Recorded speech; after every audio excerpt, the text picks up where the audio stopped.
We stay with US President Donald Trump, who's confirmed that a China trip will take place after his first positive phone call with Chinese leader Xi Jinping since returning to office. He announced that both countries will conduct trade talks to address issues related to tariffs and the global supply of rare earth minerals. Trump said on his social media platform that their respective teams will soon meet at a location to be determined and that the call lasted over an hour and a half. The United States will have Treasury Secretary Scott Bessent, Commerce Secretary Howard Lutnick and US Trade Representative Jameson Greer represented in the negotiations. Trump, who began his second term in January, said Xi Jinping invited him and First Lady Melania Trump to China and that he invited Xi to visit the United States. The Chinese Foreign Ministry confirmed that Trump initiated the call between the leaders. The ministry stated that Xi requested the removal of certain US measures against China. It also noted that Trump said the US welcomes Chinese students studying in America, despite the administration planning to revoke some student visas. Well, several developments overnight from this long-awaited and expected phone call between the US and Chinese leaders.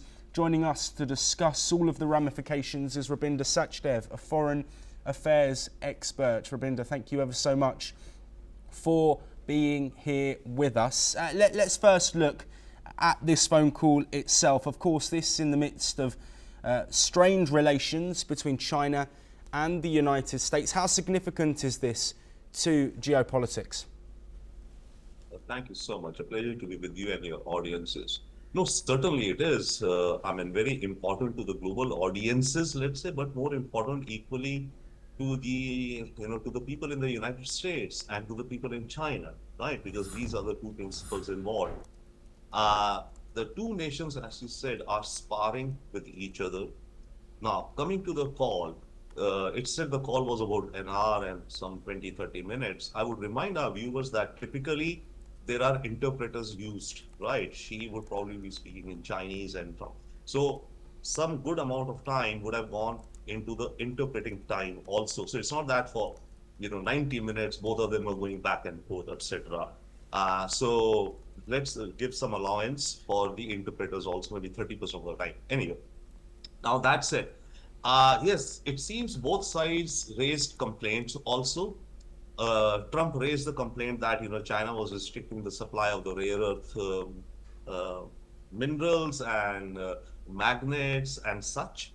China complained that America was restricting its access to, of course, the semiconductor chips and all, and there are more sanctions now which restrict even some advanced software for chip making, etc., which were being constrained. Also, China complained or mentioned about Taiwan, that she has advised, Trump. I think the Chinese readout says that for the US to be prudent, whereas I think Trump did not mention Taiwan in his, comments on social media, whatever. And that's important because the US Defense Secretary Pete Hegseth was there for the Shangri-La dialogues in Singapore just the other day, and he was warning the gathering that there could be tensions and conflict with China in this region. So that said, both sides I think stated their positions, but yes, it seems that there is some kind of invite when Trump could visit. I think that's not said at all, and that's up in the air, but Trump could.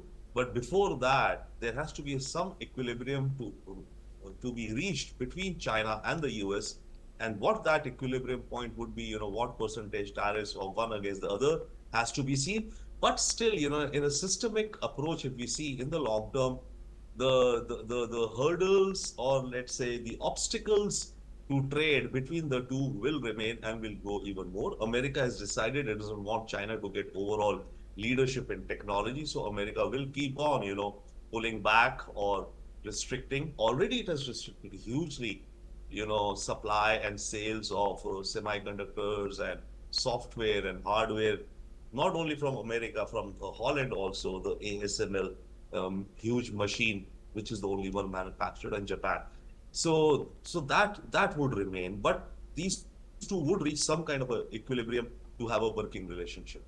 Yes, Rabinder, I want to single out geopolitics now. Of course, Taiwan has been a contentious issue between both nations, giving China's one China policy and the Trump administration reportedly being set to potentially provide more arms than they even did in Trump's first term to Taiwan. This situation, of course, is a developing one, but given the positivity that seemed to have come from both sides after this conversation, do you think that that issue will be slightly smaller now? Yeah, I mean, you're right. And in fact, there's another interesting point with that Taiwan. You see, this whole semiconductor chip manufacturing make in the US going back, etc. Taiwan is actually fearing that it may lose its importance as the semiconductor capital of the world in some years ahead.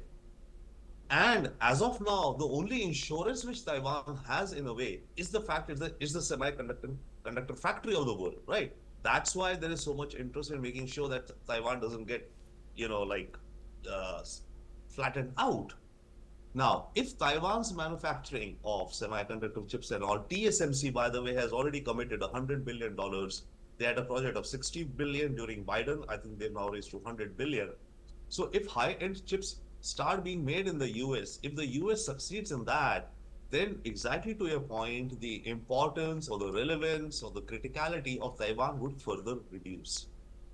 Yes, and Rabinder, I also want to bring in the foreign student element. Of course, China saying that there is going to be a lifting or an easing of pressure on Chinese students heading into the US. Of course, this in the wake of the Trump administration differences with Harvard University. This is a key topic and one we've discussed on the programme many times. Do you think the rhetoric that we're hearing is just that and it's rhetoric, or do you think there will be clear action from the US administration on Chinese students heading into the US? I do think that there will be some clear action by the US regarding Chinese students. It's beyond rhetoric. The point being that even Trump, okay, after this conversation said that, yeah, we welcome Chinese students, right? I think he said something like that. But he said, but we'll have to, if he didn't use the word filter, we'll have to see, we'll have to check their background or something, he said. Essentially, point being that given the Chinese system of communism, almost everyone is a member of the Communist Party. If not everyone, a large number are, just for the sake of their normal lives. Being a member of the Communist Party is the right thing to do.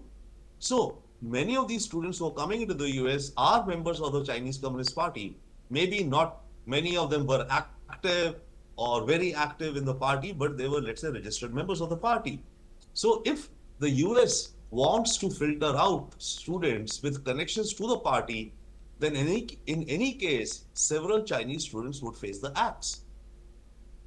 Yes, and Rabinder, I want to bring an end to this discussion by looking at Donald Trump himself. We know he's held direct conversation with other world leaders, Keir Starmer, Volodymyr Zelensky. He's also spoken, of course, with Russian President Vladimir Putin.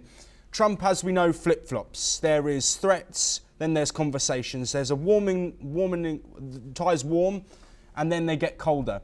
Do you think that this is just for show and this is Trump going forward with a relationship and we might see further action against China in the near future, or is this really a moment of significance for US-China relations moving forward? I do not think it is that significant a moment because, as you very rightly said, or it seems, Trump meanders. Trump can go ahead one step, back two steps, ahead two steps, sideways one step. He can play all kinds of tango or, on the dance floor that we could expect. So this is definitely important, but it's not a significant, any, game-changing point and all. Another point, by the way, China, when it wants to negotiate, it goes with a team of bureaucrats who've done their, homework with the counterpart bureaucrats in the other country.